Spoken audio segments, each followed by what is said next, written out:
Hi, hello, నమస్తే. బాగున్నారా? నేను కూడా చాలా బాగున్నాను. మీ ముందుకు నేను ఒక సమస్యను తీసుకురావాలనుకున్నాను. నేను ఇక్కడ ఉంటున్నది రెంట్కే ఉంటున్నాను, సొంత ఇల్లు ఏం కాదు. అయినప్పటికీ ఈ విషయం కోసం మీతో మాట్లాడాలని నేను డిసైడ్ అయ్యానండి. నీకెందుకు వచ్చింది, రోజు ఉండి రేపు వెళ్ళిపోతావు కదా, నీకెందుకు ఈ సమస్య కోసం అని చాలామంది అనుకునొచ్చు. కానీ సమస్య నాది కానప్పటికీ మనకు తెలిసినంత మట్టికి మన ముంగట ఏదైనా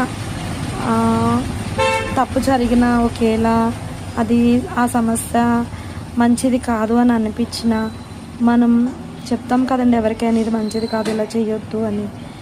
నిన్ను వలే నీ పొరుగువారిని ప్రేమించుడి అనే ఆజ్ఞ దేవుడిచ్చినటువంటి ఆజ్ఞ.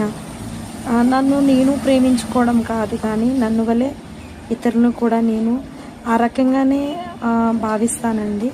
వేరే వారి సమస్య అయినా సరే నా సమస్య కింద నేను చేయగలిగింది చేస్తా ఎవరికైనా సరే. కాబట్టి ఈ సమస్య ఏంటి అని అనుకుంటున్నారా? ప్లీజ్ ఫ్రెండ్స్, ఈ విషయాన్ని మీరు ఎక్కడి దాకా తీసుకెళ్తారో, లేకపోతే దీని సొల్యూషన్ ఏమన్నా నాకు చెప్తారా? నేను ఏమన్నా చేయగలనా? ఎందుకంటే ఇది నా షాప్ కూడా జరుగుతుంది, కానీ నాకని కాదు, కానీ చిన్న చిన్న పిల్లలు, స్కూల్ పిల్లలు ఇలానే వెళ్తారు, ఇలాగే వస్తారు. కానీ పిల్లల ఆరోగ్యం చాలా ముఖ్యం. తల్లిదండ్రులకు మెయిన్. వాళ్ళ ఆరోగ్యంగా ఉంటేనే చక్కగా చదువుకోగలుగుతారు, యాక్టివ్గా ఉంటారు. వాళ్ళు బాగుంటేనే తల్లిదండ్రులు కూడా చాలా సంతోషం. నేను వాళ్ళని దృష్టిలో పెట్టుకుని వీడియో చేస్తున్నానండి. ప్లీజ్ ఈ సమస్య కోసం మీరు ఒక సొల్యూషన్ నాకు తెలుపుతారని నేను కోరుకుంటున్నాను. ప్లీజ్ ఫ్రెండ్స్, ఈ హెల్ప్ చేయండి.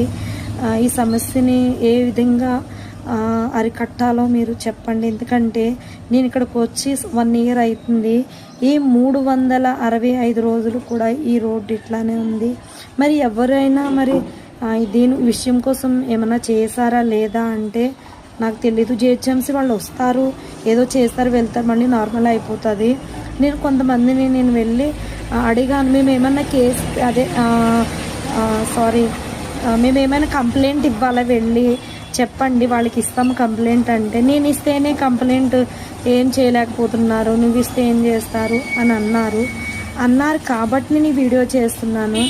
మీరు అందరూ ఈ విషయం కోసం కొంచెం ఆలోచిస్తే ఇక్కడ ఈ పరిష్కారం జరుగుతుందండి. చిన్నపిల్లల కోసం ఇది ఏంటో మీరు ఒకసారి చూసేయండి వీడియో. ఈ వర్షం నీరు కాదండి, మంజీరా వాటర్ కూడా కాదు. ఇదిగోండి వాష్రూమ్ వాటర్ అండి. ఇంకా వాష్రూమ్స్ కూడా ఇట్లానే వచ్చేసినాయి.